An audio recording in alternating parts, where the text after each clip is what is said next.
নমস্কার সকলকে, আমি কৃষ্ণা চলে এসেছি আজকের একটা নতুন ভিডিও নিয়ে। ভিডিওটা হচ্ছে লাঞ্চ থালি, আমার দুপুরের লাঞ্চ থালি সাজানো।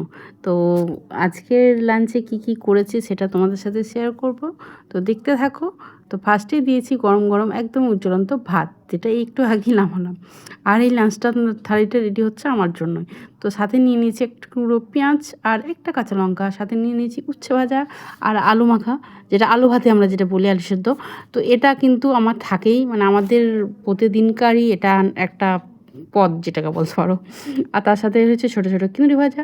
আর আজকে করেছিলাম মাছ দিয়ে টমেটো দিয়ে পাতলা একটা ঝোল, টক টক। তো এটা খেতে ভালো লাগে। আজকে সরষে দিইনি মাছে, শুধু টমেটো দিয়ে টক ঝোল করেছি। তো আমার যেহেতু মাছের লেজ পছন্দ, তাই আমি লেজটা নিয়ে নিয়েছি। বললাম যেহেতু যে এটা আমার জন্য বাড়ছি, তাই। তো লেন্সটা আমার খেতে খুবই ভালো লাগে, কাটা থাকে কিন্তু তাও আমার লেন্স খেতে এত পছন্দ, মাছের লেন্স ছাড়া আমি খেতেই পারি না। তো আমি নিয়ে নিলাম, সাথে নিয়ে নিলাম একটু টক ঝোল, আর করেছিলাম আজকে পটলের তরকারি, আলু পটল দিয়ে একটা তরকারি। তো সেটাও নিয়ে নিচ্ছি বাটিতে। তো আজকের লাঞ্চ থালি এটাই রান্না। তো পুরোটা দেখিয়ে দিলাম তোমাদেরকে, কেমন লাগছে তোমরা অবশ্যই জানিবে। লাস্টের যে লাঞ্চ থালিটা রেডি করে কেমন লাগছে সেটা অবশ্য তোমাদের সাথে শেয়ার করব। তো দেখে তোমরা বলো যে আজকের মেনু আমার কেমন হয়েছে, আর তোমরা কে কী রান্না করেছো আমার বান্ধবীরা, সেটাও তোমরাও জানিও। তো আমার সাথে থেকো, পাশে থেকো, আর একটু সাপোর্ট করো, যেন এগিয়ে যেতে পারি তোমাদের সাথে, তোমাদের ভালোবাসায়। তো আজকের ভিডিও এটুকুই।